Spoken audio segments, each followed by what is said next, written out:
All right. Let's get fired up here.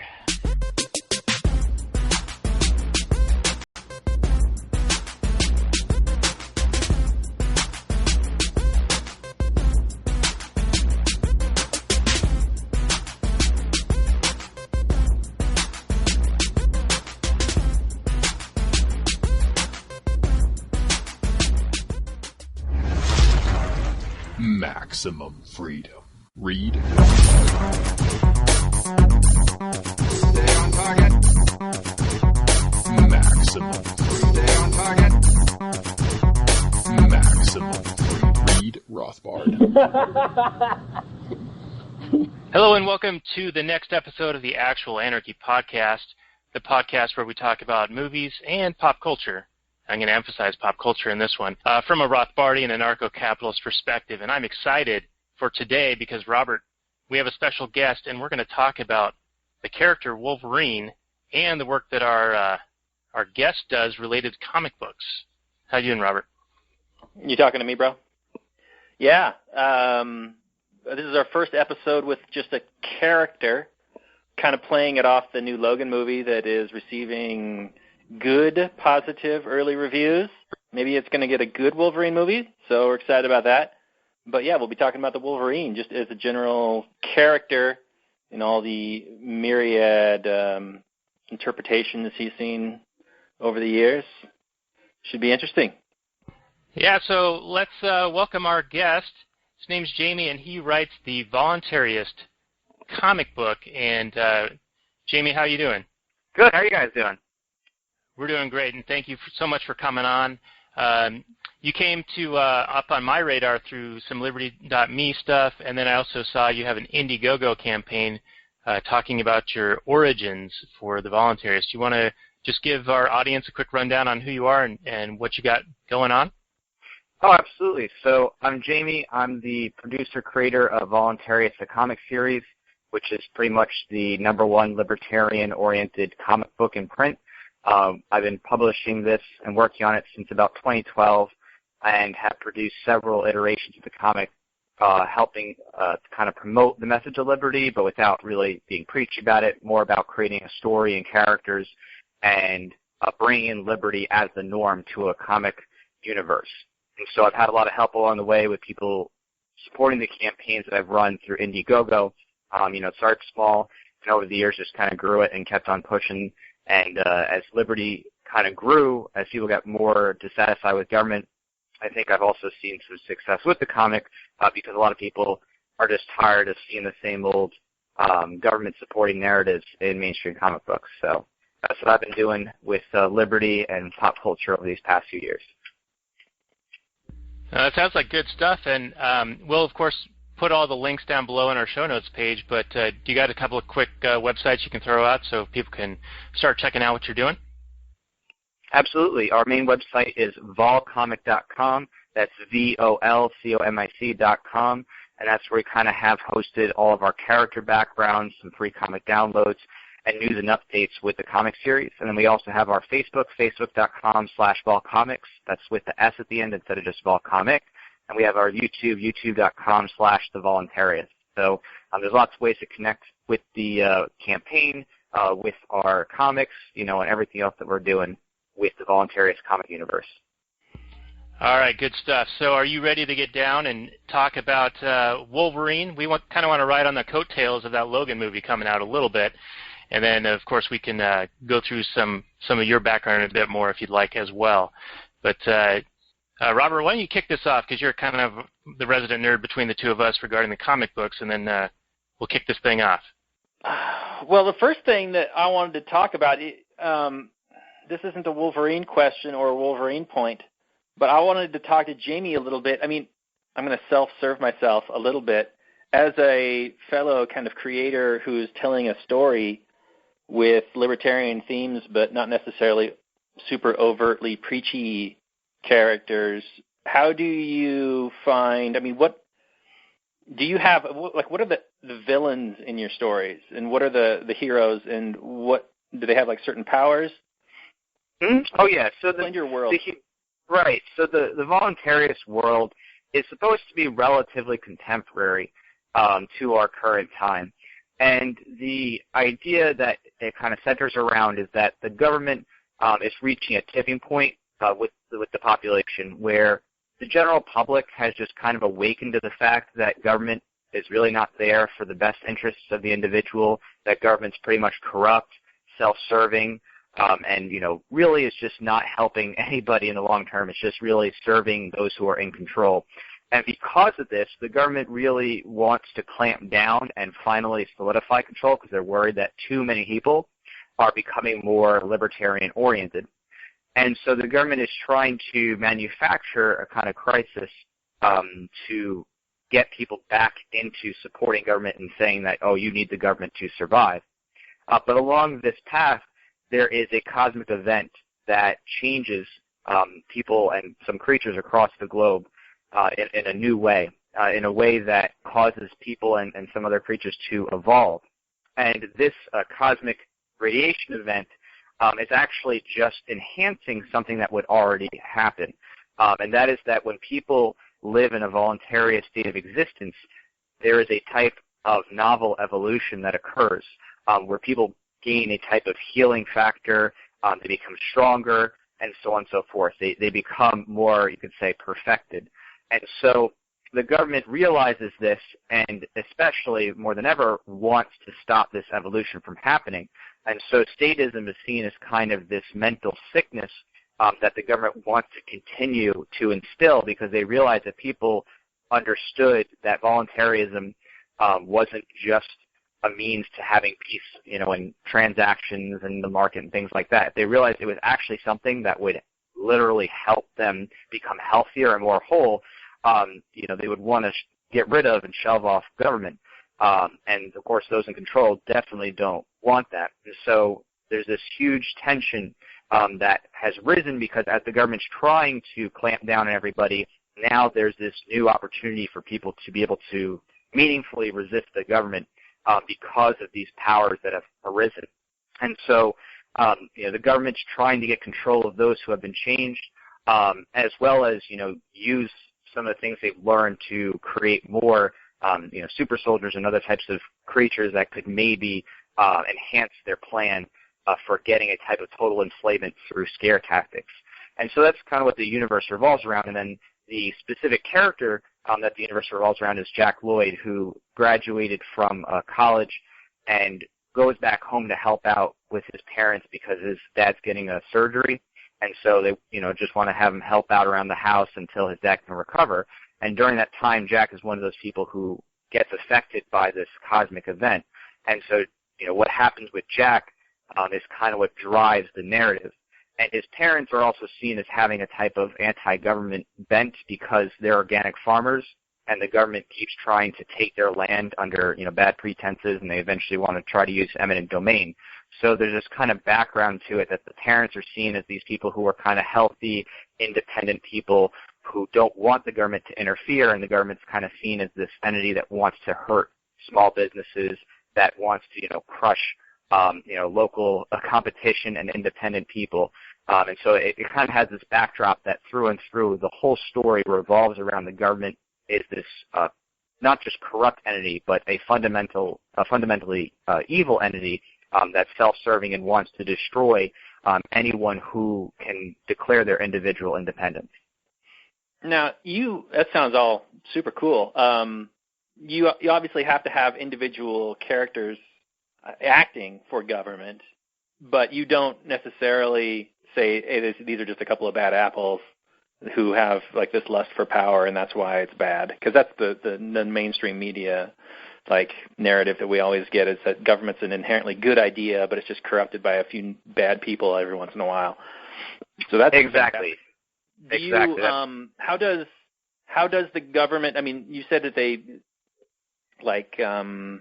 they're developing super soldiers and that sort of thing. Do they actually stage false flag terrorist attacks, that sort of thing, or do they come in with police actions? How do your heroes battle these forces? That's exactly the idea, is that the government realizes that if it doesn't go with extreme measures, they're not going to be able to wrest control back because there's just too many who have woken up, and because of the internet and social media, people are really seeing the nature of government exposed and the lies of politicians just more apparently than ever.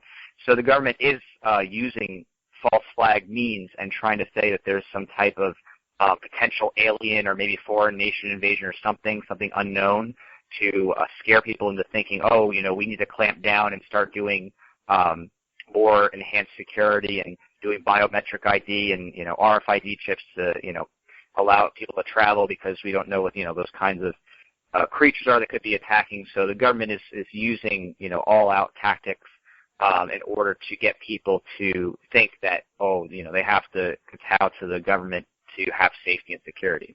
Sounds like you can get just a lot of really good story ideas just from reading the daily news. Do you have any characters that are sort of based on avatars of, like a Paul Krugman, who, you mentioned the alien invasion. He's, of course, talked about that a few times in his ridiculous columns. There isn't like a particular, special economist person who is like Krugman or something. I did once do a joke mock-up where I had a Cybernanke, which was Ben Bernanke, but he was like half cyborg battling Voluntaryist. That's kind of just a joke, teaser thing. But there is definitely character types within the series to be developed and have been prototyped for that kind of thing.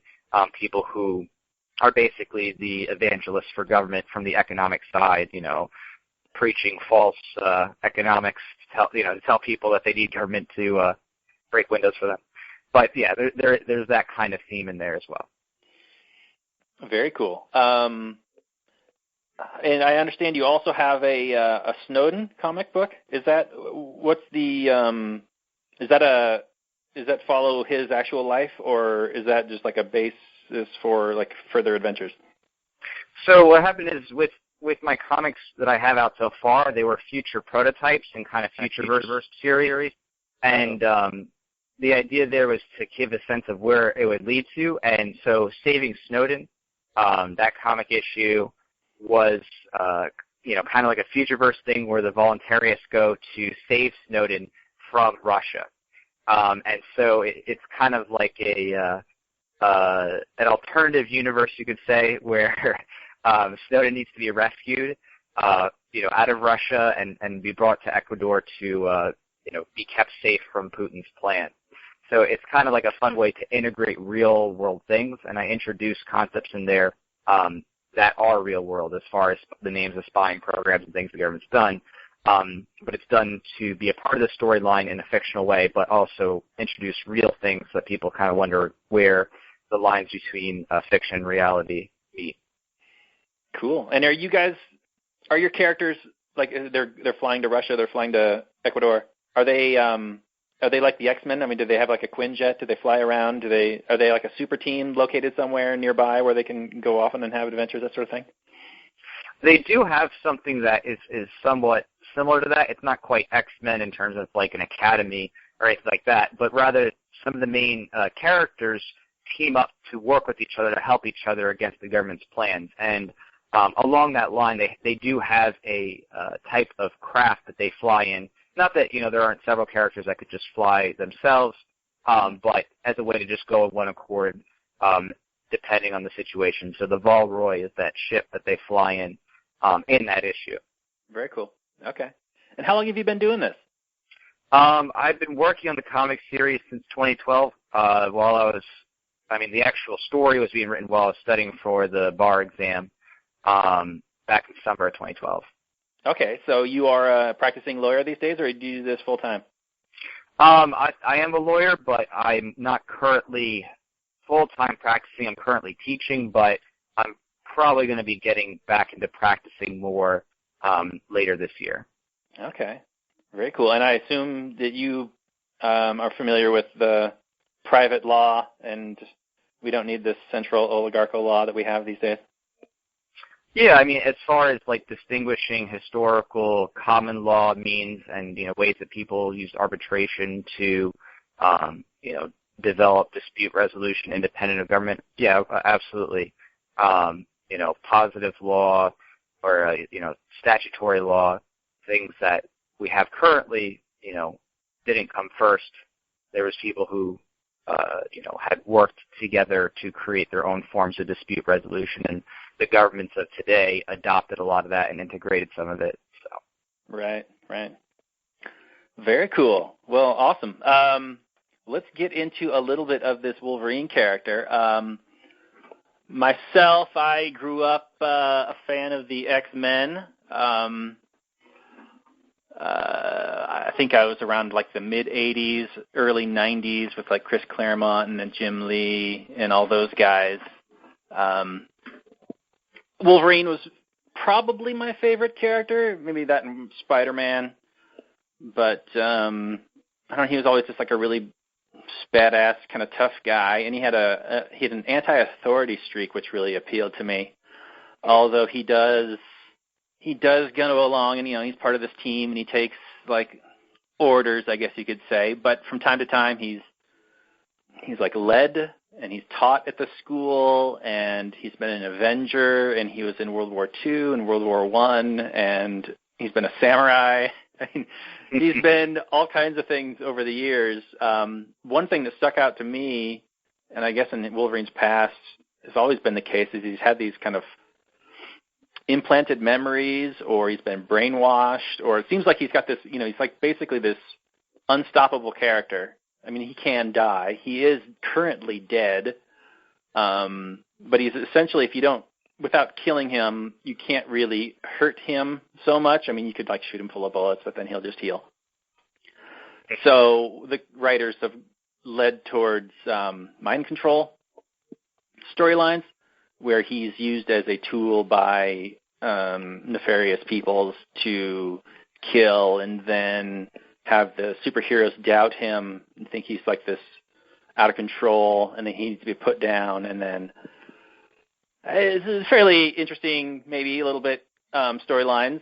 Daniel, are you there? You read this. Do you have any ideas? Well, during the pre-show, I was mentioning that Wolverine was one of my favorite characters growing up as well, but I don't think I understood all the nuance behind him. It was sort of like when I liked music at the time. I knew maybe the lyrics to half of the songs that I liked.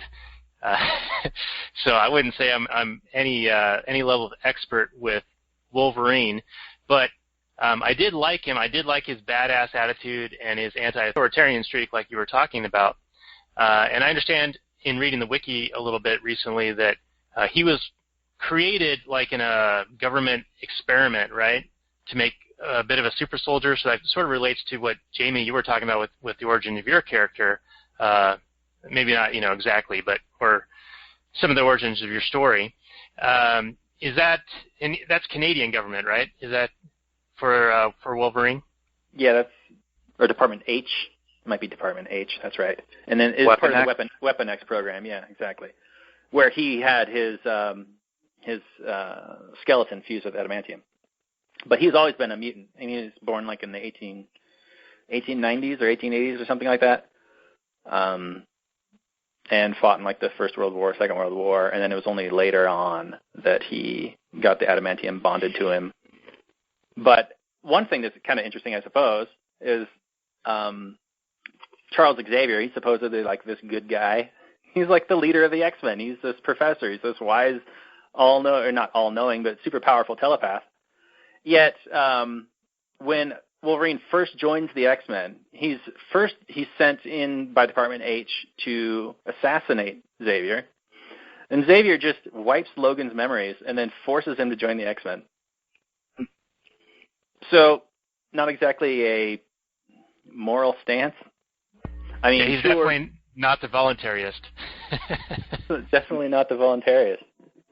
I mean, if you're having, he's got like these kids that fight for him. Later on, it's also kind of funny that there's a storyline later on in Wolverine's life where he doesn't use children to fight his battles, but Professor Xavier has no problem using children to fight his battles. All the X-Men, especially in the beginning, were like teenagers. But of course, Wolverine's like this old man. But so anyway, he's been brainwashed by Apocalypse, who turned him into the Horseman Death. He was brainwashed by ninjas called the Hand, who fight Daredevil a lot of the time. in the Enemy of the State storyline. He's been an agent of S.H.I.E.L.D., where he goes around killing people, but it's always through mind control. He goes into this berserker rage, and then he'll just slaughter people. There's later on, before he dies, he becomes this gives up on life, and he goes back to nature, and he lives with this pack of wolves. And he's living with these pack of wolves, and I guess, he developed friendships and whatnots with them. But then some human hunters come along, and they kill the wolves. And Wolverine, he just has no problem just murdering these hunters. So my question to Daniel or Jamie is, do you have an issue with Wolverine murdering these hunters, based on just what I told you? I'll let Jamie take a stab at that one. Ha ha ha. Sure. Okay. So, there's a lot of questions here.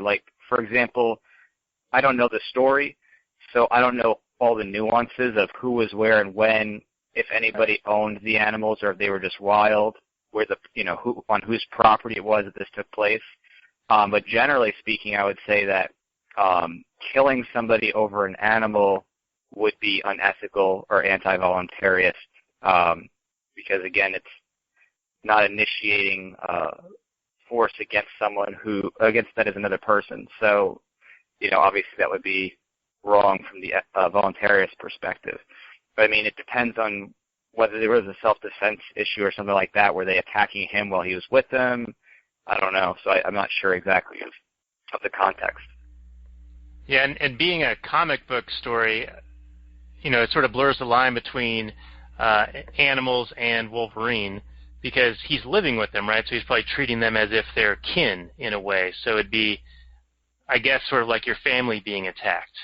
A little bit more than if the family dog gets shot by, the police because your kids are having a party in the backyard and it's against the law or whatever reason. But do you see that? Do either of you guys see that as a step above, the family pet, but not quite part of a family member? From Wolverine's standpoint, I'm guessing that he saw a very much kinship with the wolves. And I would struggle with that myself, because I'm very much an animal lover. And not that I would take it to the point where I'd go and hunt down these poachers and then murder them. But say if, some cop shot my dog, man, I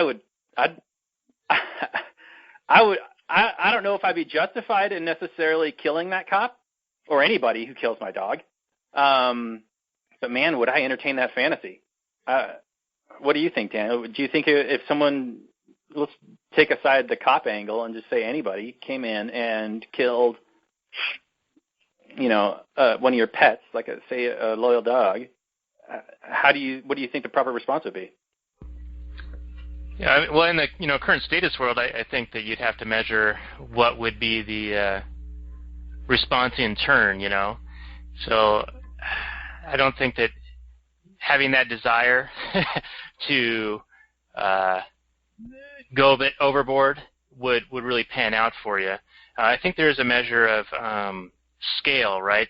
Like in a voluntarist society, people will still have disputes, and I think it would be out of scale for somebody to, say, shoot someone for accidentally coming on their property.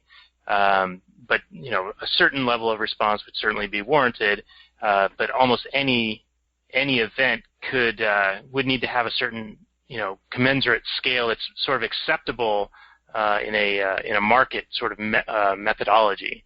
And maybe Jamie, you can tell us a little bit more on that, because you're a lawyer, you studied this stuff. So do you have some opinions on that? I think Rothbard said that there would have to be sort of an equivalent level of force or reparation. Well, everything boils down to property rights. So, that's just the first question. And there's a couple of issues here. First, the words that are used to describe the situation. They use the word poacher. Poacher, is defined as a legal capturing of a wild animal. So I'm first trying to understand or wrap my mind around what it is that was illegal in this situation. why was it, illegal? Is it because they're on private property? Was it because Wolverine owned them or claimed ownership over the animals? I don't know. So without knowing that first part, it's hard to analyze the rest of it. Because voluntarism, the principles apply just to humans. So, when we're talking about why it is they use that specific terminology of poacher, it makes me wonder what the context was. Right. Yeah, I heard recently that there was, I don't know if it's in Africa or somewhere else, but people are shooting poachers in order to, protect the elephants or whatever, and that sounds like a similar situation to this in a way. It could possibly be. It could. I mean, it's one of those things where if someone is coming on your private property and you've, set off land and set off things for animals that you captured, it would be no different than anybody else who would come onto your property armed and, looking to do violence. I don't think anyone would treat it any differently. If you had established property rights for anything else and someone came in with a gun pointed, whether it was your home or your backyard, you would expect a defensive force that would be using at least similar level of force as the person who's coming with a gun to shoot and violate somebody else's property, and do so in a way that could lead to deadly outcomes if you're using a gun. All right, I'm going to put you on the spot here, Jamie. So recently there was these protests in Portland, Oregon, and there's probably a protest there every weekend.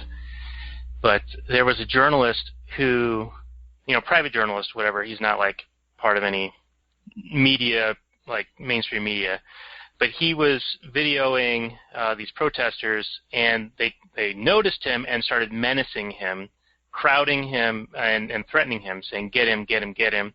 And he was backing away, trying to retreat. They outflanked him, surrounded him, and he brandished a firearm. He had a concealed carry. And he was recently convicted on 5 felony counts related to drawing his weapon to, in my mind, defend himself, get out of that situation. Are you familiar with this scenario or this situation? Yeah, Do you have any I've seen the comment video. to it? Okay, yeah. Yeah. So, give us a breakdown on that, because I'd be curious to hear what you have to say. I found there was no problem with what he did. Watching the video, you see a bunch of people, and many of them have objects in their hand, whether it was like poles or other things, and they were surrounding to attack him. So the fact that he used his gun as a deterrent, I thought there was nothing wrong with that. He didn't actually escalate any type of physical violence. It would have been an escalation if he took out the gun and start shooting them. But instead, he used it as a means for them to back away, and unsurprisingly, it worked. It clearly, made that group of people back away. And as far as I saw, there was nothing there that was inherently unethical, considering the circumstances. Now, I'm not familiar with Oregon's laws as far as what they require for self-defense claims, but as far as voluntarist ethics go, there's nothing wrong with using a display of force to de-escalate a situation and get people who are coming to attack you to back down. Yeah, my argument would be that since he was outnumbered, there's this mob encroaching on him. They are brandishing lethal force in their own right. They could be. I'm not exactly sure, to what extent they were going to be, using lethal force, but there was a huge amount of people around him, and they all had things in their hand and if we were watching the video, they were holding it in positions that looked like they were getting ready to swing. So, I think what he did there was nothing unreasonable about that as far as de-escalating violence, and that's exactly what happened. It's surprising to me that there isn't that mentality that, as these people were coming after him, that the end result was a lack of violence. So to me, it's kind of strange, but again, I don't know the nuances of Oregon's self-defense laws and this and that. So, well, they probably have some kind of ridiculous brandishing law or something like that. I remember there was a case not too long ago down in Hollywood where somebody pulled a gun defensively, and he got convicted just for unholstering his weapon or just having it out. It was called like a brandishing law. And I thought it was absolutely ridiculous. So I wouldn't be surprised if there was something like that on the books there. I mean, this is the nature of government, to just create ridiculous laws that they apply unilaterally. They create some law to prevent this one very specific type of situation, or at least they think they will, or at least to punish one specific type of situation. And then it gets applied liberally to horrific extent. Yeah, I mean, you've got the case of the Antifa riots down in Berkeley. The person who instigated that, she goes on to these television interviews, and they show video of her assaulting people right in front of police officers, and she's instigating violence, inciting riots, obviously, threatening the lives of the people that she's attacking, and yet she's like a middle school teacher or something, and not arrested, no issues seeming. I mean, she's getting all this attention and notoriety to sort of push this Bush doctrine bullshit about preemptively punching Nazis. It's pretty ridiculous, the double standard that we see with the left versus the right here. Must have. All right, so if Wolverine were in that situation, he would have probably come to the aid of this person and probably gone a little overboard, right, with his adamantium claws. Well, all he would have had to do was pop him, and everyone would have been, like, backing down. That's what he does all the time. But under Oregon's laws, he probably would have been. I mean, what about were there any laws, or were there any charges filed against the protesters that were threatening this man? Daniel, do you know? Not that I'm aware of. No, I think that they charged this guy with some brandishing thing, like one count of whatever, and then once it was discovered who he was, and apparently he does that media, but from a conservative standpoint, then they piled on the additional charges afterward. Sweet. So, Jamie, does your character in The Voluntaryist, does he have to deal with legal matters, legal situations? Is he seen as a vigilante, or law enforcement after him? Are there questions of morality or the taking justice into his own hands, things of that nature? Yeah, there's things of taking justice into your own hands and questions about, how far is too far, especially because there's characters, obviously, who have powers that are really powerful, of course. And so the question of what is the appropriate response and how far is too far, is really meant to kind of do a corollary with people who use self-defense and how far they could take that self-defense. In the comic book, there's superpowers, but in real life, we have our questions whether, it's safe or good to use mace or pepper spray or tasers or, to brandish a gun or this or that in self-defense. So it fleshes out some of those concepts, too, in terms of, what's an appropriate response, what's unethical to escalate, and things like that with the characters. Okay, yeah, and regarding the Portland situation, I've seen some people argue that in brandishing the weapon, he should only have unholstered it with the intention of shooting it, with firing the weapon. And I think that that's kind of a ridiculous standard. You certainly don't point it at anything you're not willing to destroy, but if we were to hold this individual to the standard of, well, if he unholstered it, then he should fire it, then he would have done potentially more harm. Like, it would not have de-escalated the situation like you were saying. And if that's the standard, then would we not hold police to the same standard? And they brandish their weapons all the time, And does having a uniform or costume give them special rights that, normal people don't have? And if normal people don't have them, then how do they bequeath them to law enforcement?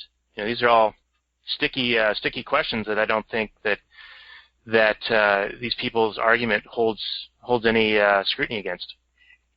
And I think it's the 38 Special that's known as the Equalizer. I could be wrong about that, but it's definitely a gun that was known as the Equalizer because it was small enough for women to carry in their purse. I mean, can you imagine like some mugger or some rapist grabbing a woman and then she pulls a gun and then she gets accused of brandishing a weapon? What?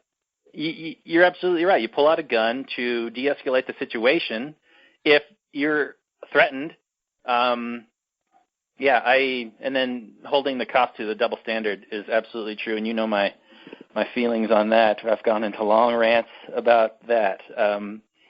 But yeah, there's I guess in Canada it's illegal to have a firearm for self-defense. I think it's also illegal to have mace as self-defense, which is ridiculous. I guess you can have a rape whistle, and in special cases you can have bear spray because they do have like bears up there. But don't use it on a rapist. Apparently you can't use it on a rapist or someone attacking you. So I don't know what. Unless it's that raper bear from The Revenant, right? It could be. It could be the raper bear. So in that very one specific, that one very specific situation. I don't know what's going on in Canada, but it's a nightmare. Yeah, I mean, it is legal to defend yourself, with lethal force in Canada. But, the thing is that once you're charged, after, most likely, it's a very difficult situation to be in. So it's not like completely illegal. It's just that, the circumstances of having to go through and prove your innocence is difficult. Mm.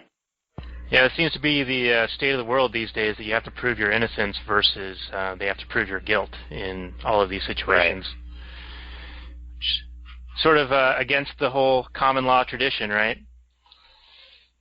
I don't know.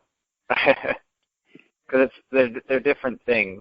Criminal law, and very often when you think about common law, usually it's thinking typically about business transactions and arbitration. I mean, sure, there are things that have happened, common law-wise with criminal justice, but I think there's a lot more with commerce.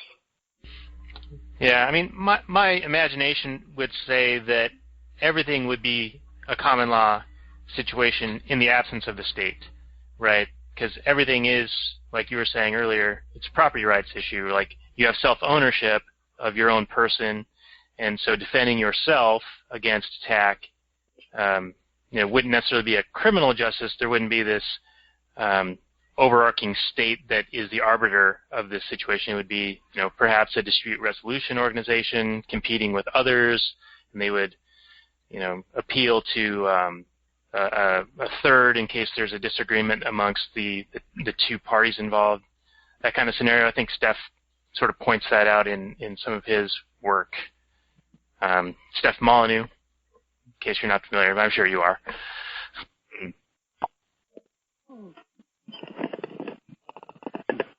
Well, hey, let's wind this back to Wolverine a little bit, because we do want to ride the coattails of that Logan movie that, Robert, I think you were saying was getting some really good reviews, and I think you had told me previously that the storyline was played out in the comic book world a couple of years back.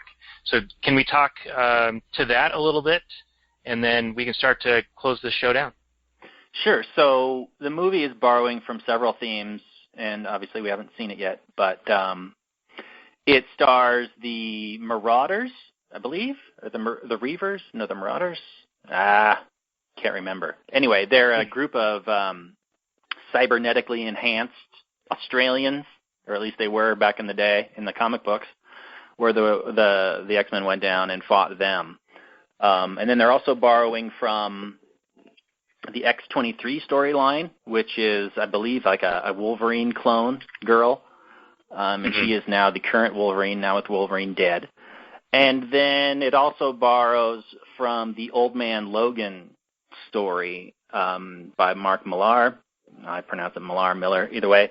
But the Old Man Logan story is, it's a comic book story, so it's got like, I think it's like Hawkeye, but he's blind and he's driving the Spider-Mobile and Logan, and they're driving it across country, and it's a world where most of the superheroes are dead, and there's like a family of mutated Hulks and a couple of villains that they run into and fight.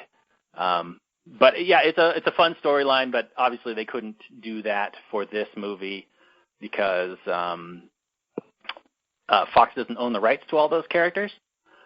So what they ended up doing, it looks like, is kind of telling this future story where Professor Xavier looks like he's significantly reduced in strength, and Wolverine's healing factor is significantly reduced. And Wolverine's healing factor has gone through myriad interpretations where he would either be like down for like a month after getting cut through the gut with a samurai sword, or he could completely regenerate his entire body from a single cell, like just a skeleton through a nuclear explosion, to like in a matter of minutes, and then all of a sudden he's like perfectly back. So in this movie, it looks like it's significantly reduced. He's got all kinds of scarring on him.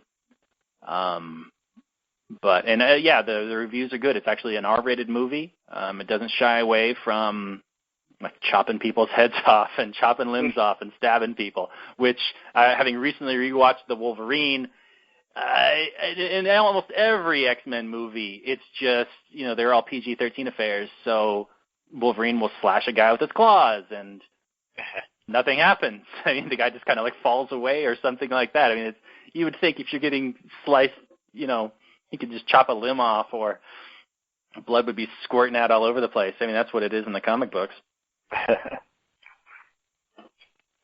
So, yeah, should be a good movie. Hopefully, looking forward to it. Daniel? Yeah, I saw several of the trailers, and I think you're right that the Marauders, they are the cybernetic-type people in there, because one of the scenes, he's showing off his metal hand. He's like, you're not the only one who's been enhanced. Yeah, I forget the exact origin of. I think they're the Reavers. I could be getting that word sticks in my head, but I forget who made them. But they were a group of enhanced. I think it maybe had been Franklin Pierce, or somebody like that wanted to kill the X-Men for whatever reason, and they're finally showing up here in the movies. About time, I suppose. It's an actual kind of more realistic, grounded human story as opposed to a big, bombastic superhero story. So is this storyline sort of one of the early turns towards the SJW side of the aisle for Marvel, where, the X-23 storyline where the new Wolverine is a girl, and so many of their other characters have, transmorgified into being female characters instead of male characters because patriarchy? Could be. I haven't read any of the X-23 stuff, so I don't really know. I mean, X-23 predates the SJW trend. I mean, now we've got female Iron Man and female Thor and female a bunch of other stuff. But the X-23, I guess, is actually quite old now. I don't know exactly how old, but many, many years. So I don't think she's necessarily a part of it, but she's definitely, she's just throw another log on the fire. Although it seems like Marvel might be dialing it back a bit, so that's good news. So, Jamie, any chance of Jack turning into a female character? Nope. There's plenty of female characters. There's really quite a diversity of characters already, but my stories are not meant to focus on, where someone wants to put their penis. They're focused on the principles of liberty. Yeah. So, to me, that's the core. The core here is about what it means to be truly free. And a lot of producers out there, they just try to spice up their series by saying, okay, someone's, now gay or now Muslim or something. And I just saw that as another giant waste of time when, what people really want is they want to hear meaningful content. And I think stories like even Rick and Morty are finding more fanfare because they have a greater intellectual depth and a lot more philosophy embedded into the story. It's done in a fun way, but, I think people are just tired of the same old predictable movie, tropes and comic tropes, and, just changing the sexuality of a character or the religion or lack thereof of a character doesn't necessarily change the story. It doesn't suddenly make it more deep. You can be, gay, straight, identify as an attack helicopter, whatever. If you think the state, is the ultimate form of ethics and morality, you're still all the same. There's no real diversity there. You can have all kinds of skin colors and this and that, but if everyone thinks, oh yeah, government is, God and needs to be worshipped, and if you don't think that, then, you deserve to death or worse. I mean, there's no real intellectual depth there. There's no philosophy. There's no discourse in the nature of ethics and how to treat people. Indeed. Do any of your characters ever have to deal with, I think, Man of Steel, where Superman and Zod battle through Metropolis and end up leveling like the entire city? Do your characters ever have to deal with any kind of blowback from the property damage that get destroyed in their battles, or do they try and hey, let's maybe move this fight out of the city, that kind of thing? Or, I mean, they're defensive. Yeah, that's exactly force, right? That's exactly a part of what makes the voluntarist characters unique. They don't just simply look at protecting lives; they also look at protecting property. Unlike your major superheroes of various comics who will be like, oh, look, a car's nearby. Let me just use this to smash the enemy.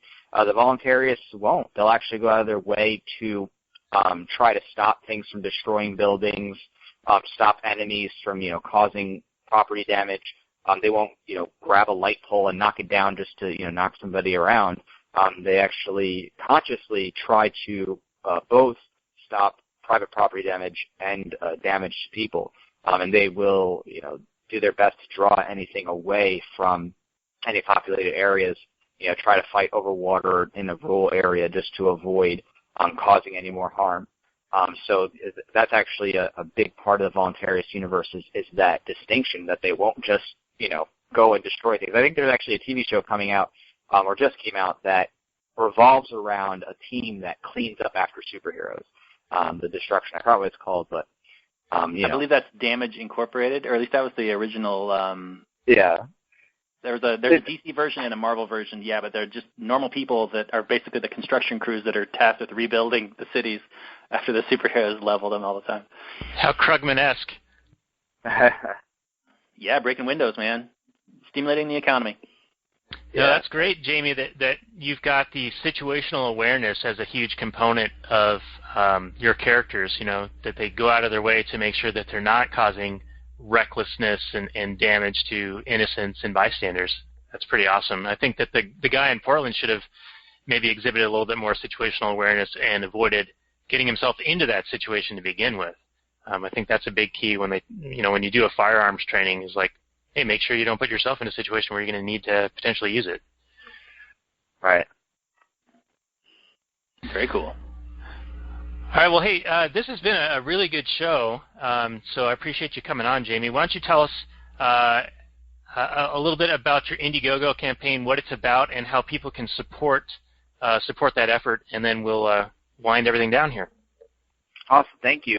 The Indiegogo right now is for the Voluntaryist origin story.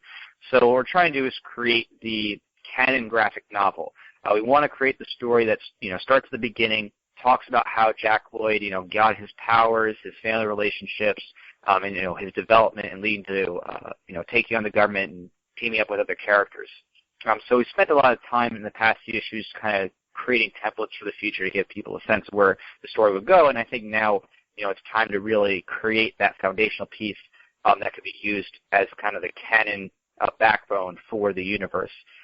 So the story's been written for a long time, and we're just kind of ready to go with it. And we've been funding now for almost a month, and we still have a month left of our goal. And there, if anyone wants to support the campaign, you can get the print copy of the comic, a signed copy. You can get stickers. You can get art prints. You can get past issues signed. There's advertising opportunity. You can get an action figure, and I could even come to a group if someone is looking to have a speaker come. If you want to sponsor a group speaking event, I can come for that, whether it's like a Liberty meetup or hangout or a libertarian group of sorts. So there's lots of ways to just get involved and spread the message about it. And if anybody listening to this can, just grab the link on Indiegogo, share it to Facebook, share it to YouTube, Google+, Tumblr, whatever it is that you use. Because the more people who see this, the more it comes up in Indiegogo's feed, and more people hear about the Voluntaryist name and get to research that and take a look at that. So there's also an awareness element too of getting people to hear about the message of liberty just through seeing the names of the characters in the story. Yeah, that's cool. great. From a personal standpoint, I just have a quick question. You're the one-man team doing all this, just you? Are you drawing, writing, and coloring and inking and everything? No. It takes a huge team to do this. I'm the writer of the story, so I wrote the origin story. I produce, all the content for the website and things like that and the promotions, but I have to work with several artists in order to bring it to life. There's probably been over 20 artists who have worked on various elements over the years. And right now with a team called Short Fuse Media that is doing the production line. And so there's typically one person who does the primary pencils, then there's an inker and colorist and a separate letterer. And I've done some of those things, done some lettering and color adjustments and this and that. But there's quite a few people who work on the comic. Right on. And then you publish it independently, right? Yeah, I use Indie Planet. So it's a self-publishing website where I can just upload the files and you can, order it on demand, get a print copy, and they ship it right to you. Whenever we do the campaign, though, we have special perks like one-time things, signed copies, stuff like that. But even after the campaign is done, we post up there so that you can order it anytime. Very cool. Yeah, it's good stuff, and we're featuring a bunch of your content on our site, actualanarchy.com, and we did a posting about your Indiegogo campaign, so I'll put a link to that below in the show notes page as well, and we wish you the best of luck in getting that fully funded, because this is a great project. I've been really impressed with what you've told us so far, and thanks again for coming on. It's been really a great time.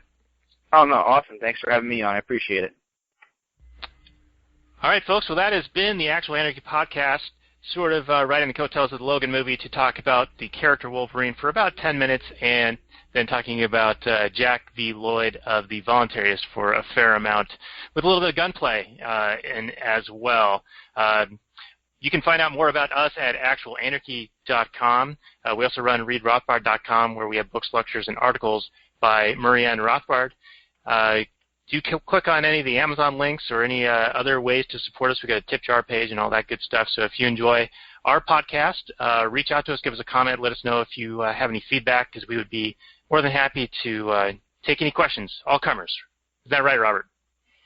That's right, Freedom Nerds. It's important if you enjoy this content, if you believe in this content, what Jamie's doing, what we're doing, support us with your dollars, vote with your dollars in a voluntarist way. That's how you can guarantee that there will be more stuff like this out in the world if you support it. So get out there and support it, and we thank you for listening. And thanks for Jamie for coming on. It's been great. Oh, no, thank you so much. Yeah, I'm just happy to be promoting liberty in another medium out there. So I'm really glad there's a lot of people who are doing all kinds of media now with music, like, Backwards and Air July and other stuff. So it's pretty awesome. Yeah, that guy's a stud. All those guys doing great work. Oh, yeah.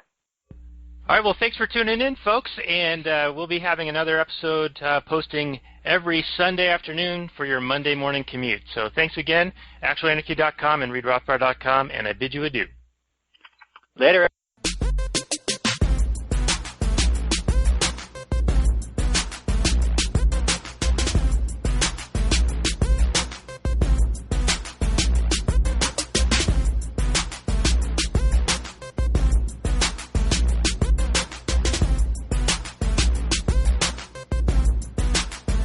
The Chipmunks.